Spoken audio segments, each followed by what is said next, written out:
Yeah, everything we just said is officially off the record. Yeah, that's right. Um, Tom, I was trying to remember that should have just you were plugging it into your laptop, right?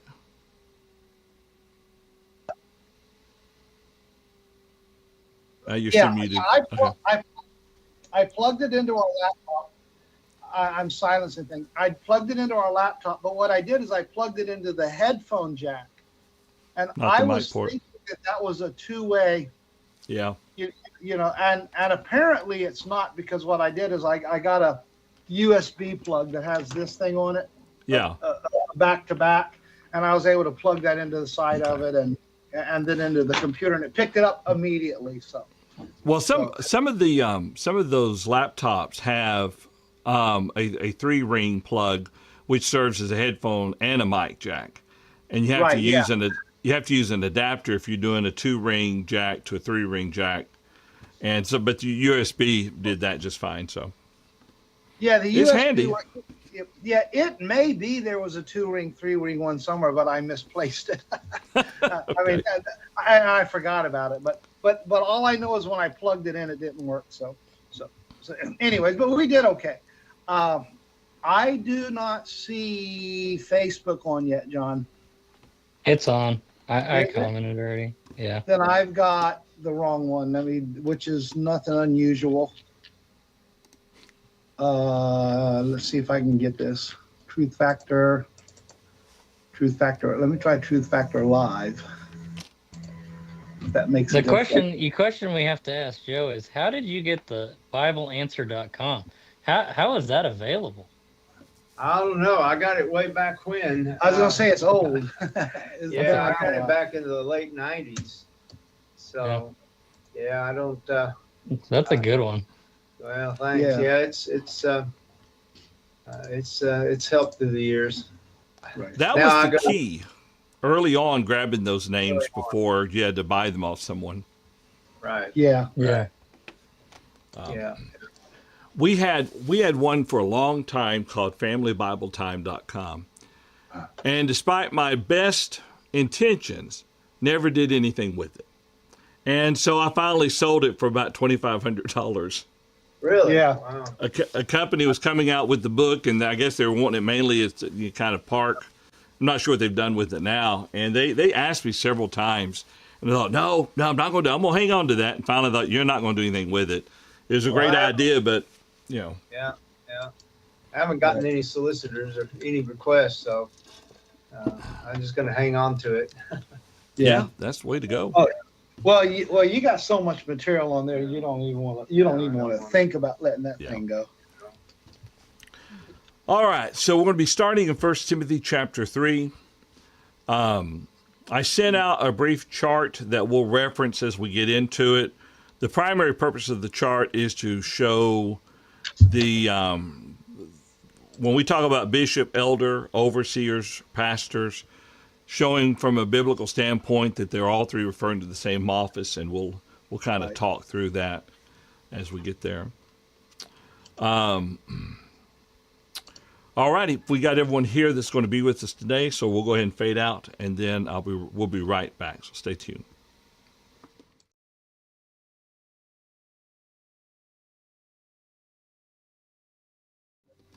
Good morning, folks. Welcome back to another Truth Factor discussion. This morning, we'll be continuing our study through 1 Timothy. We are in chapter 3, verse 1. Before we begin, we want to talk just a few minutes about the passing of Brother Bob Myhan. Bob had been a part of this study, what was it, Tom, since 2023? Almost about 2 years. Yeah. October of 2023, Bob held a gospel meeting for us, and he joined me that day, and then we added him afterwards. So. Okay. It didn't seem like that long, but it was. You're right. Yeah. Right. Yeah. Yeah. We enjoyed Bob's participation in the studies. He always brought a very beneficial way of looking at the text, and the comments and participation was very beneficial. But that wasn't his first rodeo. He has been with Answering Religious Error for several years now. Oh yeah, and about, I think Bob was one of the initial ones that that's run by Brian Garlock, or he's the one Yeah. that purchased that and built it. And I believe that Bob was one of the initial ones on that. It's been around for 10 years or more. So Okay. so And he was doing his own weekly study about, was it Bob Bible Basics? yeah, Bob's Bible Basics. Yeah. So and he did that for us. So he's done a lot of online work, and the thing about Bob was, I mean, he engaged in some debates and some other things. So I mean, he was very prolific with that, and he was very knowledgeable. Yeah. With as he was teaching and so on. So I mean, he was, and of course he was single most of his life, as far as I know. So Right. I believe, I want to double check this real quick. But when Bob joined us back in 2023, it wasn't the first time he had been on Truth Factor with us. There was, and this now goes several years back, he had been involved. You mentioned the debate. He had been involved in the debate, and he and Brian had joined us on Truth Factor for a discussion kind of over that subject there. I thought I had it as a standalone study, but I'm not seeing it right off the bat right now.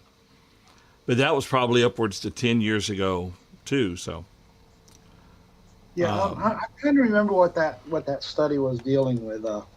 Was it the realized eschatology, also known as AD, or no? It was the one that talked about what was it? Substitutionary atonement? Yeah, atonement. yeah. That or something similar to that. That still doesn't sound right. You'd have thought, oh, substitute punishment for our sins. It was an open forum. It was episode 106, and it was 10 years ago. And we had Brian and Bob join us that day on Truth Factor for that. So if you're curious about that, Bob looked a lot younger. Well, we all did anyway.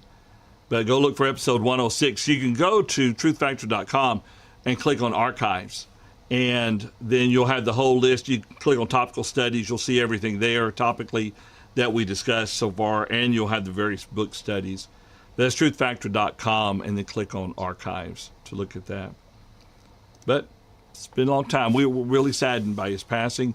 We didn't quite realize how severe his health issues was in recent months, but he had some heart issues that had developed. And as David says in the chat room, he will definitely be missed.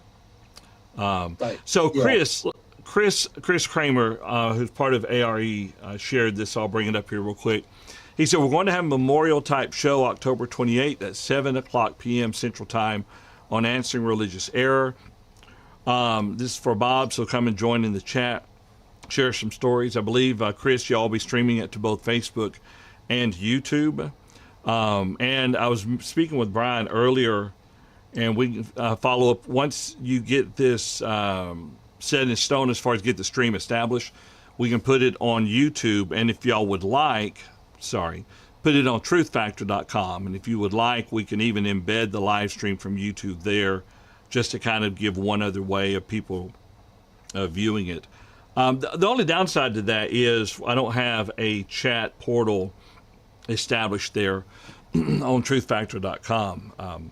But we can, if y'all would like to do that, at least put it there also. But something we can talk about that. All right, any other thoughts? That is the 28th at 7:00 p.m. Tuesday the 28th. Yeah. Answering Religious Error at Facebook and on YouTube as well. Exactly. So. Okay. So this morning, we have an extra guest with us today. Paul is either out recuperating or prepping for his next surgery. And Brendan, not certain about. And Brian, he is currently out of town, so they aren't with us here today. But Tom, introduce your guest to us. Yeah, right. I have. Oh, go ahead and introduce yourself.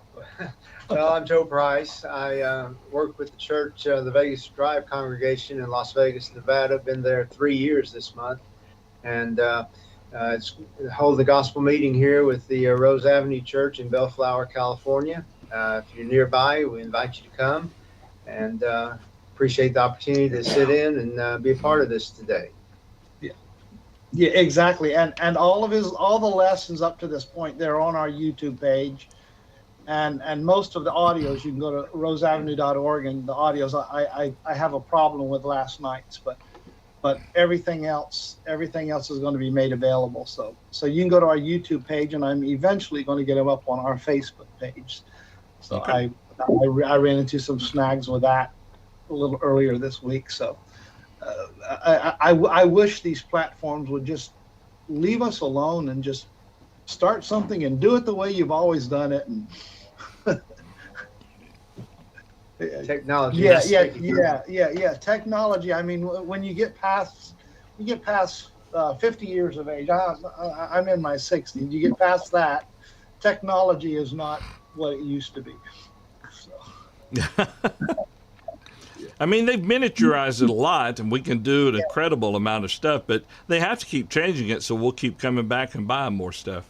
Yeah, exactly. And of course, everybody in the audience understands that John is the tech whiz among us. I don't know how much Caleb knows, but but I know John's our tech whiz and stuff like that. So. Well, and I feel like so far behind with what's going on out there. Right. Oh yeah. Man. Yeah, you got a job. That's right. You got a job that won't let you keep up with it. That's right. I tell John all the time that wasn't part of preacher training. All this camera stuff and this live streaming and video recording. I missed that class. Right. Yeah. Exactly. Right. Well, even though there is something to be said about the electronic gospel today, if in reaching people. I mean, it's obviously a very powerful tool, you know. And of course, that's a whole discussion within itself. But. Oh yeah. Who is the one who did the executable sermon outlines? Mark Copeland. Mark Copeland, and that goes back many years. I mean, it was basically distributed. Is all text format. Yeah, exactly. I mean, long time now. It's been around. All right. That was the one good thing that came out of COVID. It turned some reluctant preachers into TV evangelists overnight, like that, you know. Okay. Let's talk about 1 Timothy chapter 3, verse 1. As Paul continues his letter here to Timothy, he's getting ready to get into the aspect of the leadership of the local congregation. And the term leadership, oftentimes we think about someone that takes the lead, and using Paul's terminology could potentially, with abuse, lord it over people. But the role of the eldership is more of a protector type role, a shepherding type role, and we'll talk about that as we get through here. But Paul's instructions to Timothy at this point isn't so much about the work of the eldership per se, as it is the qualifications of those who would desire to serve in this capacity. And so before we kind of read the text, well, let's go ahead and read the text. And then we're going to step back and do just a quick overview of what terminologies the New Testament uses in regards to this same role within a local church there. Joe, would you mind reading for us? We're reading in 1 Timothy 3, and let's read down through verse 7. Will be a good stopping point for now. This is a faithful saying. If a man desires the position of a bishop, he desires a good work. A bishop then must be blameless, the husband of one wife, temperate, sober-minded, of good behavior, hospitable, able to teach, not given to wine and not violent, not greedy for money, but gentle, not quarrelsome, not covetous, one who rules his own house well, having his children in submission with all reverence. For if a man does not know how to rule his own house, how will he take care of the church of God? Not a novice, lest being puffed up with pride he fall into the same condemnation as the devil. Moreover, he must have a good testimony among those who are outside, lest he fall into reproach and the snare of the devil. All right, thank you, sir. Okay, so when we before we start here, let me remind everyone, if you're viewing from home and you've joined us on Facebook or YouTube, you're welcome to comment. We'd love to hear your thoughts as we go through the study. You can comment via whether you're on Facebook in the comment section or YouTube in the chat section. If you'd like to email us, you can send those to questions@truthfactor.com, or you can email us individually. Use our first name followed by @truthfactor. Tom is the exception. His is simply Tom instead of Thomas. But Tom@truthfactor.com. Let him know what you think about what he has to say. All right, so we talk about in Paul's instructions to Timothy regarding the work of the local church here, and kind of putting it to Brian's words, instructions on how to set up a local congregation, if you would. He talks about this position of a bishop. Now, the term bishop that is translated here in the text is the Greek word episkopi, and some translations will render it as simply overseer as well. When we step aside and we look at how the Bible refers to this, we see that it's not quite the way the denominational world kind of breaks this down. You'll have many in the denominational world where the pastor is essentially the head of the church, a singular man. And then depending on the religious group, you may have deacons then who are under him, and then board of directors. And then if you go into the Catholic side of things, you definitely take a different branch regarding a overseer or role of the leadership there within their churches there. But there are several Bible passages where we see this term being used. So I've got a handy dandy chart. Hopefully it'll be legible for those watching at home. So Tom, here in Paul's letter to Timothy, he uses the term bishop in verse 1 there. But when he writes his letter to Titus, he will also use the term elders, which is presbyteros, which is very similar, of course, not similar, but it's a different term than the term bishop. But when we look at the fact that Paul uses the term elders and bishop in his letter to Titus, what does that kind of tell us about these two words? That's a very open-ended question. My apologies. Yeah, basically what it tells us is that the two terms are used for the same office, and the point is, like you said, as you've got it up there, there's actually three words. There's three different words associated with the chart. You got the idea of pastor, which is actually the most confusing of the words to me, because poimen is actually a word for a shepherd. But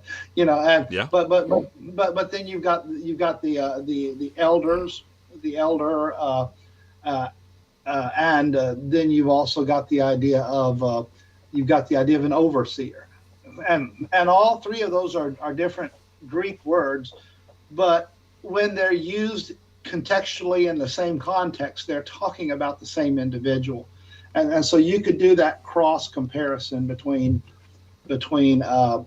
Titus and Timothy from that standpoint. So that's my initial thoughts on that. Yeah. As a matter of fact, when you compare 1 Timothy 3:1, Titus 1:5-7, then in Acts 20:17 and 28, especially Titus and Acts reference, you see both those words, elders and overseers, or bishop, which is the same or a very similar word to that of overseers.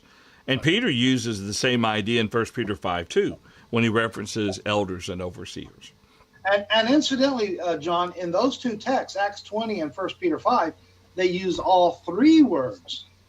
Yeah, okay. Yeah, in one sense or another. You've got the idea of typically talking about the work of it. The idea of the bishop is the overseer. Yeah. And, from that standpoint, and I think what the Acts 20 uses the expression, if I had that over Acts 20, and what was the word? Acts 20:17 he uses elders. Yeah. Verse 28 he uses overseers and shepherds. Yeah, exactly. Yeah. So you got both of them. Yeah, overseer, and it says to shepherd the church of God. So they're used interchangeably of the same people. But of course, in our religious world, we've made distinctions between those. and I assume it started with Catholicism over the course of the first 2 to 3 centuries. After the establishment of the church, they made a distinction between elders and bishops. They would, I guess, one bishop or one elder in a congregation would rise to a position of prominence over the others, and supposedly would represent the eldership of a congregation, and then the representatives would get together, and eventually they gave them the title of bishop. And so a bishop and an elder became 2 different offices and those kind of things.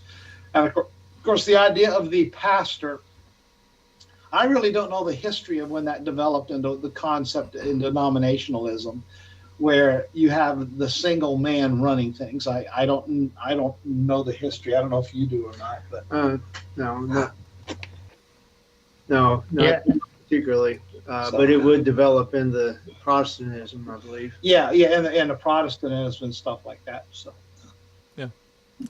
I think it was Ignatius, and there's some dispute about this a little bit apparently, but Ignatius, in some of his letters towards just the start of the 2nd century, I think, maybe the early days of the end of the 1st century. Anyway, in some of the letters, like to his letter in the church in Ephesus, he addressed it to the deacons, the elders, and the bishop. And right. So some suggest that indicates that at least early on, I say in the early days there, towards the end of the 1st century, started the 2nd, there may have been some already have a singular ruling individual there. Right. But one thing on my chart that I kind of forgot to, or not forgot, but Caleb, you were talking about Acts 20, verse 28 there. So yeah. The idea of shepherds being used in reference to this role is seen in Acts 4:11 when he uses the term pastors there. And it's a similar Greek word to that which is used of shepherd in Acts 20, verse 28. This talking about the role of them. But what I found interesting is 1 Peter 5:2, where again he talks about shepherding the flock that are among you, so that when the chief shepherd appears. Well, that, of course, is talking to Christ, but it's interesting to see that comparison between elders who are shepherds and the chief shepherd who sets the example for us, in effect. We are to, so that we can stand before him if we uphold our position properly there. But that was interesting. So, bishop, elders, overseers, pastors, all scriptural terms. Go ahead, Caleb. Yeah. Well, I think the key thing that people need to realize, and we could spell it out as plain as possible, and people will still go over their heads, is these are not separate offices, but they're just different descriptions of one work. And I think the easiest place to look at that is Acts chapter 20, because Paul, what does he do? He calls the elders from Ephesus to come down, and then he says, they have the work of overseers and to shepherd. So he uses all 3 terms to describe the same people. So it's the same position. We're talking about the same group of men. They're all doing the same job. And it's important for us to understand that we're not separating these terms out. If I said, hey, you're a preacher, but you're also an evangelist and you're also a minister, and we're talking about the same thing. We're just talking about different things that you're doing in that position. And it's not a title, it's a work that they're doing. I think that's another key thing we gotta point out there. That's what he says there in verse 1 of chapter 3, that it's a fine work that they desire to do.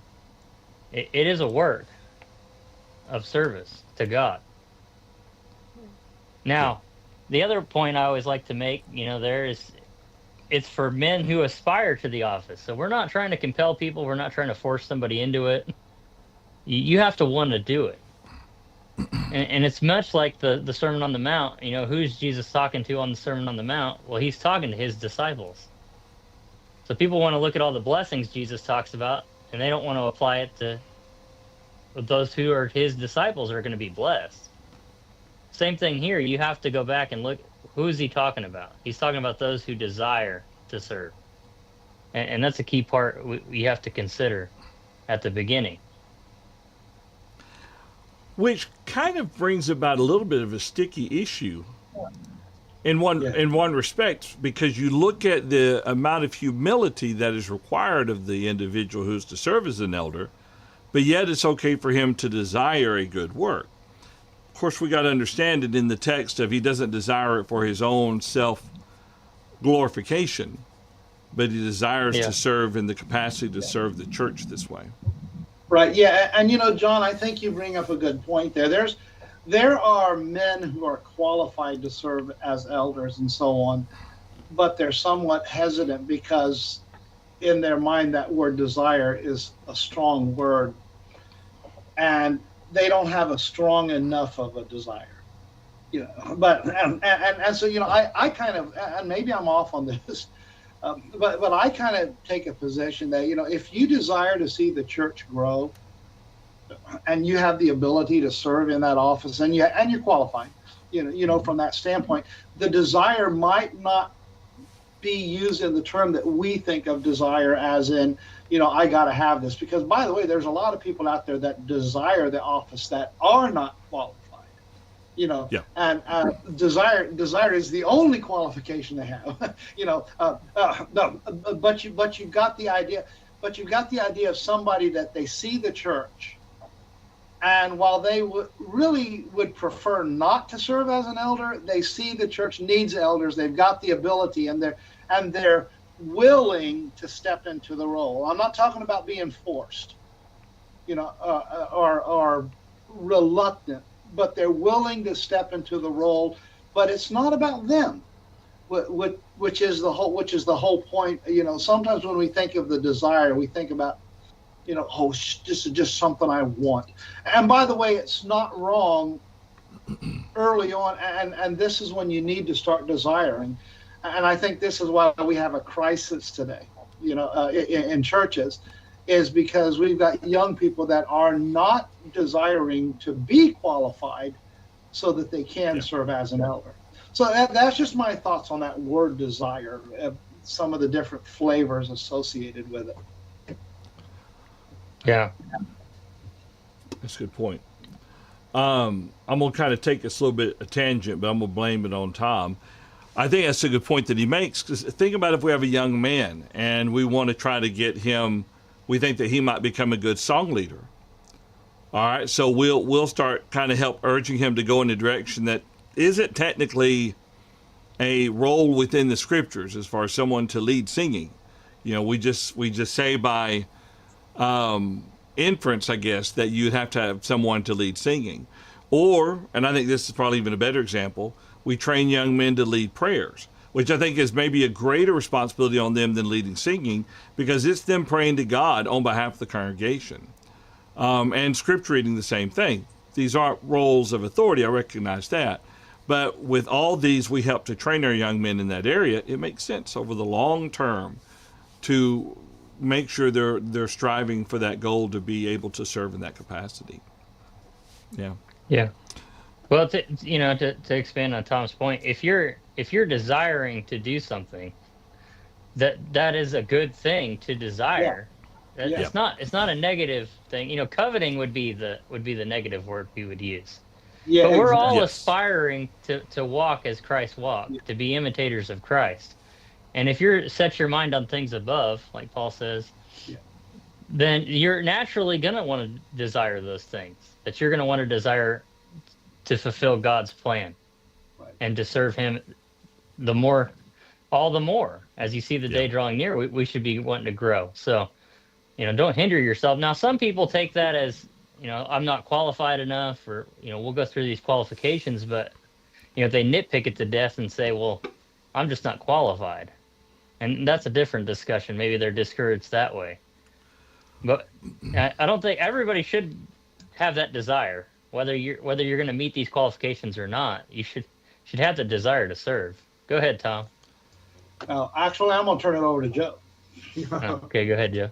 Well, of course, the idea of desire and the root is to crave, and so is a craving to be of service. And comments already made to that point. And yet the understanding the work of an elder becomes important. so that the desiring the good work, you actually understand what that work is. And it will require aspects of leadership, at times disciplinary.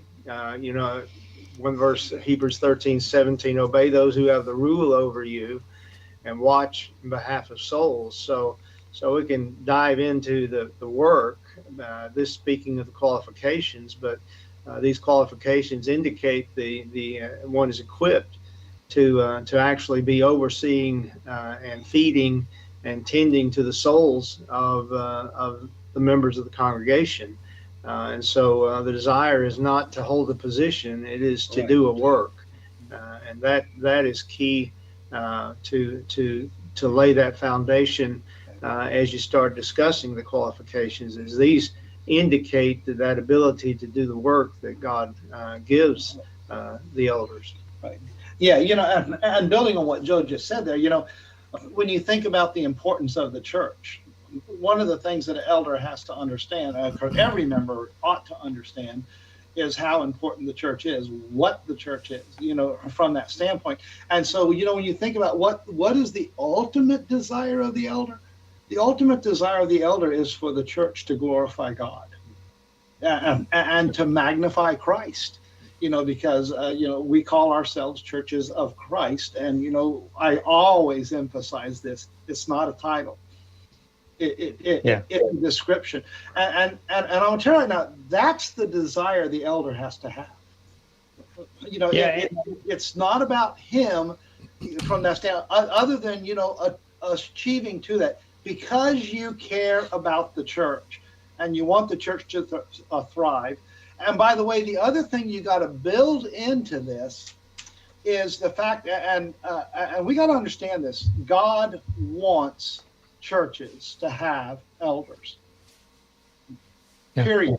And I say that because if anybody who's dealt with it, there are churches out there that have been in existence for decades and longer and so on, and they have never had elders, but they have somebody in the congregation who every time they think about having elders, they resist it. And of course, they're not qualified. The ones that resist typically are not qualified, and they would lose their influence if you have good, solid elders in a congregation. And I'm just giving an illustration. You could look at a lot of other types of scenarios, but we need to approach a church with understanding that, and that's why we call it scripturally organized. A scripturally organized church has elders as the shepherds, qualified men who are directing the congregation, shepherding the flock. And that's what God wants. And I think we need to keep that in mind as we are searching for those who to appoint. Because sometimes we let little technicalities get in the way. Yeah. Of having elders, when good and well, there's 2 or 3 men that are capable and that are qualified, but there's just something that stands in their way of being able to get that thing started. And a lot of times it's not the elders themselves, it's deeper issues. So there's my can of worms. So. Well, 2 things. I think we might have skipped, a pretty obvious point. We're talking about overseers and elders. We're always talking about plural because it's always mentioned in plural. Sure. So that's a key point to remember. We're not talking about one person, and that's what the denominational problem is. You get one pastor, and then he cheats on his wife, and then the whole church shuts down. Well, that wasn't God's design. There should be a plurality of pastors or elders or overseers, whatever term you want to use, to govern the Lord's church. Yeah. And I think, exactly. To Tom's point, I think when you start going through some of these, if people feel like they're not qualified or it's hesitant, for unity's sake, they will not serve as an elder because they want to keep the unity of the church, because that's the goal they have in mind, is whatever's best for the Lord's church. That's what they're going to do. Which almost makes them more qualified, right? Like you. Well, Okay, here's my concern about that. And someone mentioned this earlier, kind of triggered it a little bit. If you have an individual who desires to serve as an elder, but he's listening to the objections of people who are viewing the qualifications as wrong, and he therefore says, okay, I won't serve because they don't think I'm qualified, although I see it completely different than I am, I would question his Bible knowledge. Okay?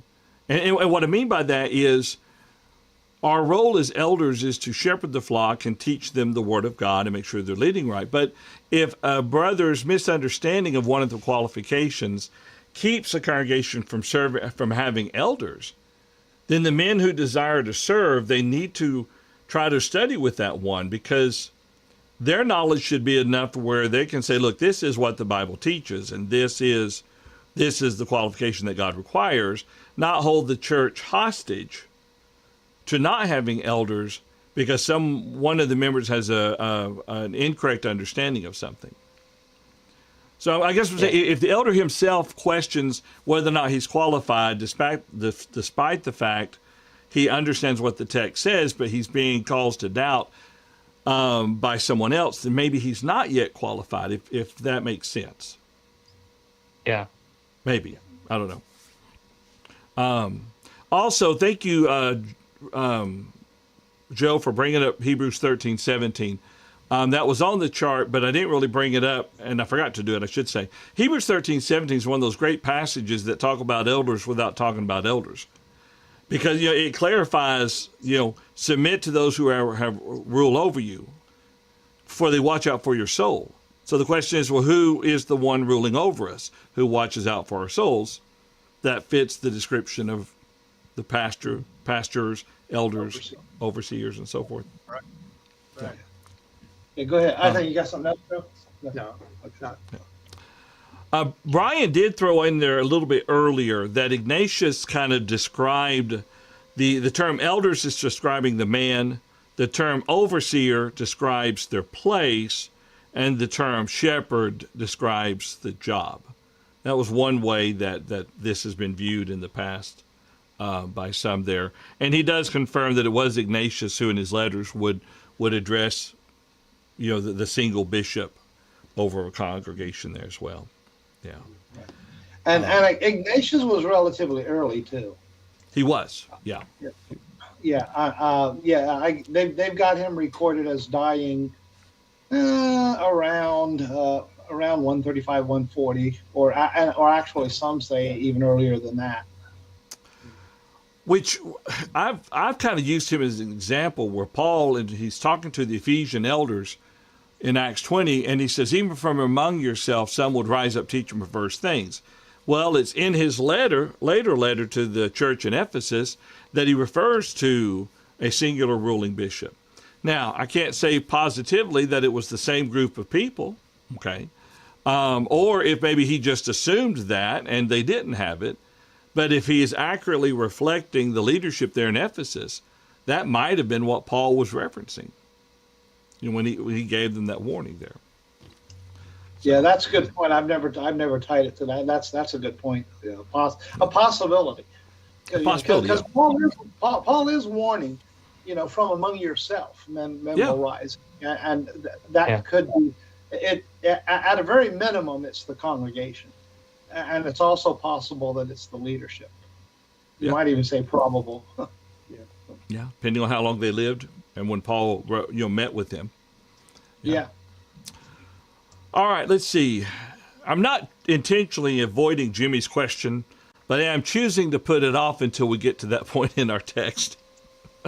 So I guess there's a little bit of intent there. But let's go ahead and walk through some of these other things. We're going to try not to break it down to a very slow pace. Some of these things are fairly straightforward. But there in verse 2, he makes a point that, let me bring this up here, where he says, a bishop then must be blameless, the husband of one wife, temperate, sober-minded, of good behavior, hospitable, able to teach. The idea of being blameless, would we put that above the idea of being above reproach? Would you think this is in regards to sin specifically, or just in general moral behavior around other people. You know, when I see the word blameless, the first point that I want to make about this is notice where it is on the list. Yeah. It's the first thing on the list. There's a sense in which I think that word blameless applies to everything else on the list. And like I said, you know, the idea is irreproachable. Now, understand that doesn't mean that if an accusation is made against an elder that he's disqualified. The question is, will it stick? And what is the accusation? Who's making it? And so you got to build all of that is. But basically the idea is you got to have somebody who's of a character that is worthy of respect. And that applies within the congregation, and it applies within the community as well. So you have to have a degree of that. So. Okay. All right. Any other thoughts on that? Well, I think he's talking about character and teaching ability matter more than your status or your wealth. And can you teach the gospel? And are you respected among the people? There's no grounds for accusation. That doesn't mean accusations aren't going to come. Of course, he talks about, you know, if you don't accept the accusation unless there's 2 or 3 witnesses, because people will always bring something against somebody in charge if they don't like them. Yeah. But is it sustainable, as Tom said, you know? Okay. Yeah, probably the most accused individual in the Bible was Jesus. Yeah. I mean, and obviously he was blameless. He was the epitome to the answer of the term blameless. Okay. We might also note that blameless does not mean sinless, as if the elder is some man who now has never sins in his life, but that where there is sin, it's dealt with quickly and appropriately by God's measure, and so that there is no accusation that can be legitimately held toward that person or upon that person. Yeah. In other words, if he's done something wrong, has he rectified it? Has he repented of it? You know, is that the pattern there? Yeah. Yeah, and I might add to that, it doesn't mean that as a man he doesn't have struggles. Yeah. It has to do with how he deals with those struggles and so on. You know, do they rule him or does he rule them? Yeah. Right. I think another point, you know, you got to make with verse 2, and it's a controversial point that people bring up. And one of the reasons they disqualify people is they say, you know, he's got to be a husband of one wife. Well, if his wife dies and he gets remarried, does that disqualify him? I don't think it's talking about that. I think it's talking about polygamy and adulterous relationships. But people will bring that up and say, well, you know, his wife died when he was 25 and he got remarried when he was 30, and now, you know, he's not qualified to be an elder. I don't think that's what it's talking about. Right. Exactly. Concerning that, without jumping away from blameless, unless it's simply an expression that means he's a married man. He's married. Is legitimately so before God. And a man whose wife has died and he's married again, how many wives does he have? Well, he has one wife. He's married. Unfortunately, some have failed to see that simple expression as being he's to be a married man. Yeah. Because and we do look at the character of the wives a little later on. So. Yeah. The thing is, we know from Jesus that in heaven there's no marriage or given in marriage. Right. So it would be what, you know, like Caleb talked about, the idea of polygamy. Clearly, you've got more than one wife. Or in the case of point of someone who divorces his wife and it's not for scriptural grounds and marries another, well, he's living in adultery because technically, in the eyes of God, he's still bound to that first wife. So there you've got, you know, but I agree with what you're saying, that once his wife dies, if he chooses to remarry, he still would be viewed as a husband of one wife. Yeah, exactly. That's a good point. Now the other question is, if you're serving as an elder and your wife passes away, do you have to step down as being an elder? I think this qualification would say you should step down until you remarry, or if you never remarry, then you don't have that office anymore. Yeah, and that's my conviction on that. And again, I know there's again in the brotherhood there's debate on there's debate on every one of these qualifications, but we get caught up on all the we get caught up on all the familiar conversation, the familial qualifications. That's where I don't know if I use the term go off the rail, but we get bogged down. Yeah, we get bogged down with all of those kind of things. What about this? What about this exception? This exception, and that becomes a challenge. Well, it brings back the question, or it brings forward the question. If in any of these qualifications, we know they must be present in order to serve. Well, once you're serving as an elder, must they be maintained? And I would suggest they must be maintained. If you had a man who's serving as an elder, and for whatever reason he begins to turn to alcohol, and he has a problem with alcohol for a period of time, he needs to step down until he has conquered that issue there. Or if you've got someone who, when he was serving, was not greedy for money, but he got a great job promotion, and for whatever reason, other influences in his life, he became clearly greedy for money. And it wasn't a one-time thing. It was now a way of looking at things. Maybe that individual needs to step down until he has back under control the issues being mentioned here. So I guess my point is, I think if a wife does die, the elder should step down.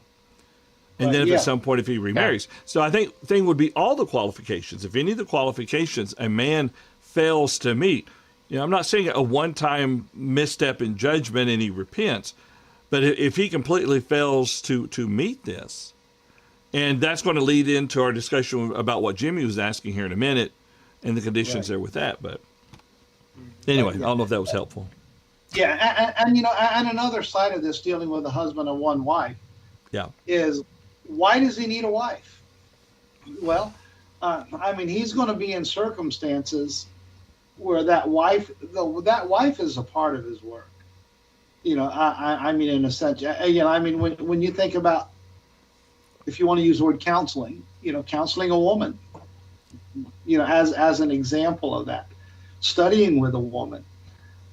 Those kind of things, and it's a part of his support system, from that standpoint. And by the way, that's why when we get to it, you've got some discussion about wives as you get the women, as you get a little. I believe it applies to both the deacon and the elder, but we'll get to that when we get to it. That kind of a thing. But that's the point. It's important that wife is a part of his support structure, and so if he remarries, his wife dies and he marries again, you have to look at the character of the woman he marries, and tie that in. Exactly. Yeah, exactly. Let's see. I think Brian makes a good point in the YouTube chat, if you want to pull that up. Yeah, let's do that. He says the congregation needs to be in agreement on the subjective elements of the qualifications, emphasizing autonomy. Yeah. I think that's part of the teaching process. Yeah. And I think it's important, if you agree on these things ahead of time, for a church, I serve with the church that haven't had elders ever. We have had men go on to be elders in other places, but 45 years we haven't had elders. And if you all agree on the qualifications, these subjective things beforehand, when people come up and they are qualified, you can't move the goalpost. The goalpost is set by that local congregation. So, we agreed on this a long time ago. Now this person is eligible. We can't, move the goalposts on them because we don't, want to have elders per se. Well, I knew a family years ago, an older couple who left the congregation, started attending elsewhere because they knew the gentleman who was being appointed as an elder, and I think it had to do with the fact that they were older than him, They just couldn't see him in that capacity. It wasn't anything to do with scripture qualifications. It was their own personal feelings about it. Yeah. But I like that point. You can't move the goalpost once someone gets to that point of qualification. Yeah. Which is illustrative of also teaching to a congregation about an eldership is the responsibility a congregation has to be submissive to the oversight and to those who are your shepherds. And such things as that is a very subjective, well, I just can't see because he's younger than I am, is not approaching any scriptural objection to the oversight of an eldership.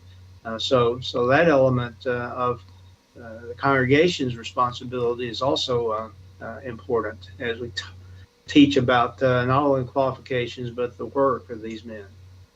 That's true. That's true. Yeah. That's a good point. Well, I think, well, we could bring up David's comment in Facebook. He said, what happens to a church if they have no elders? And I think the important point to note is elders are held to a higher standard. So if you have a church that doesn't have elders, every man in that congregation that's meeting and trying to do the best they can, they're all being held to a higher standard. If you're in a church that doesn't have elders, you should want to have elders because you're being held to a higher standard. You're going to be held to account for those things.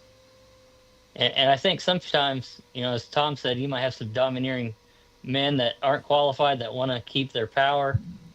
But it's a dangerous thing to have that position because you're going to be held to a higher standard by God. The thing we have to keep in mind, and Caleb, this will fit with what you're saying. The majority of the qualifications given to the man who would desire to serve in this capacity are qualifications required of Christians in general. There are a few exceptions. If you're a woman, you're not going to be the husband of one wife, clearly. Okay. And if you don't have children, then there's no expectation of children being in subjection to you. But everything else fits within the parameters of a Christian's life, whether you're serving as an elder or not. So going back to what you're saying there, if you have men who are trying to make decisions of for a local congregation in the absence of elders, there's still a requirement that they must be make scriptural decisions in regard to that. God's going to expect them to do that because they're Christians in general, and there's this is what He requires of us. All right, let's see. A couple of things. Talk about being sober-minded and temperate, of good behavior, hospitable, able to teach. The term hospitable, are we looking at this from the perspective of inviting people over to your house or a willingness to help someone who is in need? What are your thoughts about that? Yes. Next point. No. I think it applies. I think it applies to both. And I think there's something to be said about priority where that is concerned too. And what I mean by that is, we've been studying in our class about Christians and good works, what it means to be a disciple and how good works are a part of that. And the Bible says our brethren are our priority. They take priority over the world, but at the same time, you have opportunities to open doors when you're benevolent as an individual. And of course, another thing we've talked about in our class is the distinction between a congregation and an individual when it comes to what we are capable of or qualified to or allowed to do, permitted from a scriptural standpoint. So you got to tie all those things in. So I think the idea of being hospitable is someone who's willing to help somebody that has a need. The great illustration of that is your Luke 16, the Good Samaritan. I mean, Jesus is, he's dealing with a Samaritan there, driving, and even though the text doesn't say the man that fell among thieves, it doesn't tell us his nationality. I believe it's implied in the text that it was a Jew, from that standpoint. Sure. Yeah. Okay. Of course, able to teach. That says what it says in regards to his ability to teach. I don't think do you think he's talking here about verbal ability? ability to verbally communicate in what we would consider as a polished speaker, or just someone who's able to teach, rightly handling the word of truth, able to teach the word? And to a degree, he needs to be capable of engaging in a study, I think. But this doesn't necessarily mean he has to be a preacher Yeah. or even the Bible class teacher. And I think this is one of the qualifications where Titus gives us a little more input, insight to what you're talking about there. Over in Titus chapter 1, what is it, about verse 9, 8 and 9, where verse 9 talks about holding fast the faithful word as he has been taught, that he may be able by sound doctrine both to exhort and convict those who contradict. And he goes on, in verse 10, there are many insubordinate, both idle talkers and deceivers, especially those of the circumcision whose mouths must be stopped, who subvert whole households, teaching things they ought not for the sake of dishonest gain. And he goes on and he gives more illustration of that. I think that's the point. As an elder, he needs to know the Word of God. He needs to be grounded in the Word of God so that he can spot the wolf, the wolf that comes into their midst. And he not only can spot the wolf, but he knows how to stop the wolf. And that's the idea of the teaching. And obviously, it also comes down that if you've got somebody that needs advice, you got to be able to show them in God's word, give them direction with whatever their struggles are. So if somebody is not a Christian, and what do I need to do to become a Christian? You need to know God's plan of salvation a little deeper than just, there's 5 things you got to do. I mean, you need to know the understanding behind it and be able to answer an argument, or when objection, when somebody brings up an objection or a question about it, or at least know how to access the answer. And so when I see the able to teach, all of those things come to my mind. Okay. All right.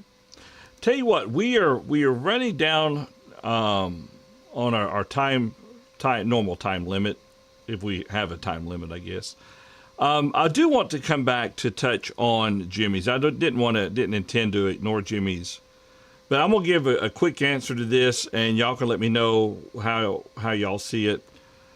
Sorry, I sent the wrong one. Let's try it again. Well, there we go. What are your thoughts on someone that is an elder with older children, ones that have moved away, who falls away? Personally, in verse 5, it says, manage his own household. So should an elder who has a child that is gone be asked to step down? I knew an individual some years ago that kind of held the idea that a man wasn't qualified to serve as an elder unless the congregation had kind of seen him rear his children. And I don't know if so much as if I hold to that. But come back to Jimmy's questions. It is specific. A man, one who rules his own house well, that you only rule those who are within the household. If you have a member of a congregation and they move to another congregation, the elder no longer has oversight over them. So if they go to another congregation and they fall away, the elder here at this congregation where they formerly attended is not held accountable, and doesn't deal with the situation as the local eldership where they're at should. And so in this case of point, he kind of uses that comparison. So I personally believe that once kids leave the home and they're out on their own, they're no longer within their father's rule and authority there. And he's no longer accountable for the deeds. He can no longer be held accountable for the decisions that they make within their life. That's a short answer. Any thoughts on that? Well, I think you got to go. Go ahead, Joe. No, go ahead. Fine. Well, I agree with you, John. And the verse itself gives these parameters, rules, the idea of here's the exercise of authority, his own house, not someone else's. When a child moves out, now they establish their own house. In the context of the exercise of his rule, the children are in submission to that rule with reverence or dignity. So some have conflated the rule over the house with the ongoing influence and example of a father. in spite of the fact that children have moved out and established their own houses. That's not what is being described here. Rule and influence are two different things. The exercise of authority is the idea of rule here, where submission occurs. You don't submit to an influence. You may be affected by it, but those are two different things. And sometimes that conflation occurs and has led to disruptions and dissensions and divisions in churches, unfortunately. That's a good point. Yeah. I think you got to go to Titus 1 in verse 6, because it says you have to be having children who believe. Mhm. I think is what people would refer to. If your children all move away and they all fall away, then what kind of leadership did you have as a father growing up? Well, I think as long as you have at least one child that believes, then I still think you're qualified. that's true, and yet at the same time, understand that as they move away, let's say they're 20 years faithful and then they fall away, we have to recognize many other influences that have been brought to bear upon that person during those intervening times. So, to keep it in the context of rule well his own house, here's the scenario that indicates his ability to rule the church, as he goes on to explain. So. I know those things are brought up, and there's a lot of the what ifs and what abouts, and I think Brian's point also is worthy of consideration there as we look at this overall point. Yeah, and just to be reminded, Brian's point was there has to be agreement in the congregation, and that's the big thing about it. And of course, the challenge with that is the attitude that the congregation has when it comes to agreeing. Which speaks to the bigger point of the unity and oneness of mind and judgment. Exactly. And the respect of those things. It's a challenge, as you mentioned earlier, no question. Because Jimmy's question, it is one that, depending on who you talk to, you're going to get different answers. There are some that say all children have to remain faithful the rest of their life, and then it leads back to the question of what is faithful. Well, to put it in simple terms, are we going to apply an impossibility of apostasy to the children of an elder who move away, and yet teach that we don't believe in the impossibility of apostasy? So we have to keep it within the context of explanation that the Spirit has provided us there, while recognizing that there may be situations where, given time frame and so forth, it may be a reflection upon the man's rule of his own house. It requires diligence. It requires patience in studying these things, but also, of course, overall keeping God's word as helping us to define and apply, so that we can have leaders, elders in a congregation who demonstrate the ability to rule God's people. Yeah. I was looking at one more question, and Caleb, you kind of touched on this a little bit, and we're almost done. But Stephanie Holly earlier asked, if an elder divorces his wife for fornication and then remarries a faithful woman, I feel like he still would not meet the qualifications. Am I correct? And this comes back to our discussion of the husband of one wife. If he's put her away for the purpose of adultery, then God allows him to remarry someone else and not be living in adultery. And the only way you can have that situation is if you are the husband of one wife. And so if he lawfully puts her away for that cause, then he would be free to remarry. And that free to remarry would have to be because he's no longer considered married to her in the eyes of God. And whoever he marries now becomes his one wife.